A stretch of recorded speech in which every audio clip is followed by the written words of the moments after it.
Mahigit 2 milyong halaga ng hinihinalang shabu nasamsam sa 3 high individual sa buy-bust operation ng otoridad sa Cainta Rizal. Ang balita ay hatid ni Patrolwoman Jessie Cris Obrero.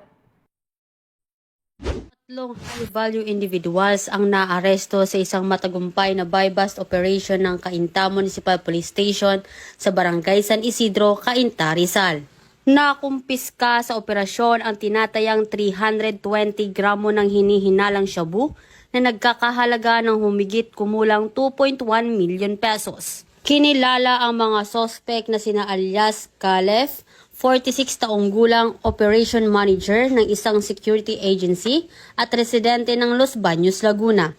Alias Jam, 45 taong gulang, walang trabaho, taga Quezon City.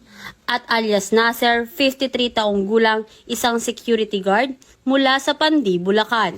Ayon sa pulisya, kabilang sa mga nasamsam na ebidensya ang 7 pakete ng hinihinalang shabu, isang slim bag, mark at budol money, karagdagang 1,000 pesos drug money at isang sasakyan.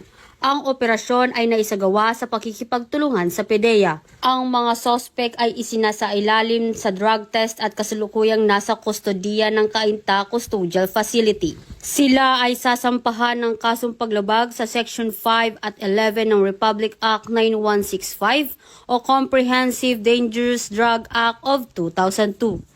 Patuloy ang pinaigting ng kampanya ng Rizal PNP laban sa ilegal na droga upang masigurong ligtas at payapa ang nasabing lalawigan.